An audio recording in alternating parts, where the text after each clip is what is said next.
Good day, everyone! Praise be Jesus and Mary!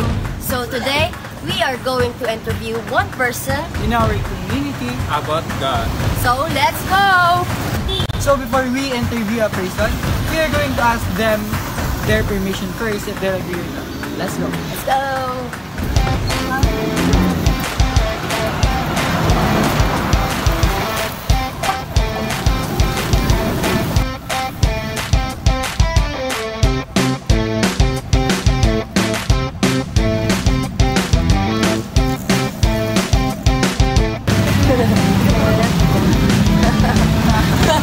Hi guys! Oh, dinit po! Tapos? Dayon, need may mag-ask o isa ka person about to siya kang God. Ay, okay ra ka sa imo. Goods na ba? Okay. Sige, ano mag-question ka? Can you tell me how you came to know and love God? Kapag din mo yung istorya sa amog, yun sa nimong pagkabalo, ang ginoo, yun sa nimong pag-ibig pa sa iya. Oo, importante mag-isang sa nagkabuhat na ito. Oh, story, like yun sa nimong pagka-ibalok kang God. Ha? Yun sa nimong pagka-ibalok kang God. God? Okay. Saan ang pagka-ibalok niya? Kasi, ano yun? Pero yan, God lang. Sawa. Siya mo yung nasa buhat sa kalibutan, tanan, isaya itong life, itong kinabuhi. Oh, 100. Pag ginakatag sa tanan, may mga problema na ito, dahil kita mo isaya. Tanan. Last two questions. Sige lang ba? So, pangalawa question is, what does salvation mean to you? Para sa imo, unsa ang salvation? No word. Pasabot siya. Kasi ganit po sa salvation. Ang salvation is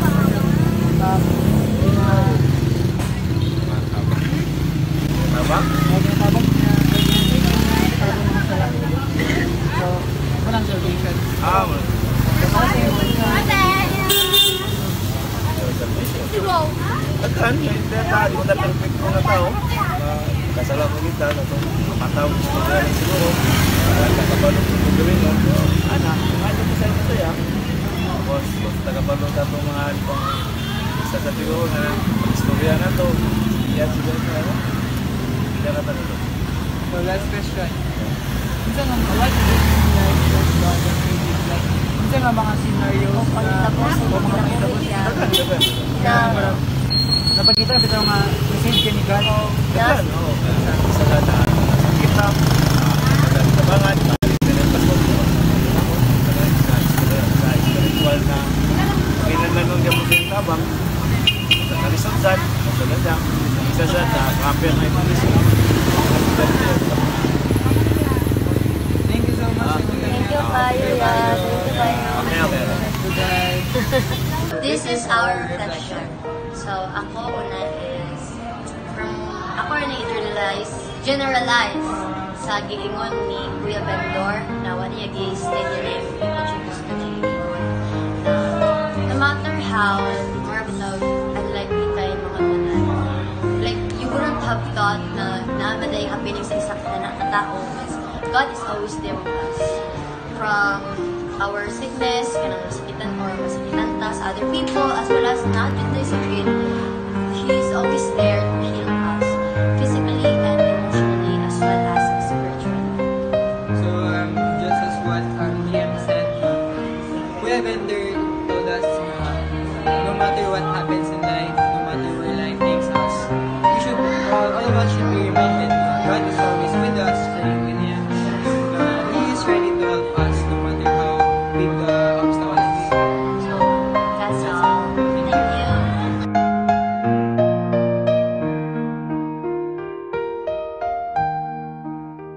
So my reflection about what we said is that we should always put our faith in God because God will always be watching you in your best or even in your worst days.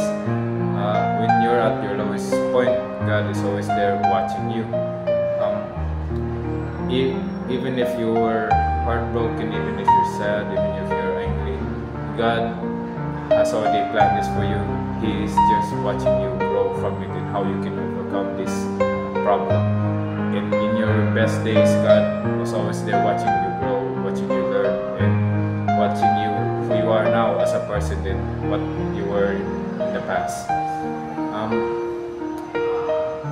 But I believing in God means that you are believing in yourself that He exists.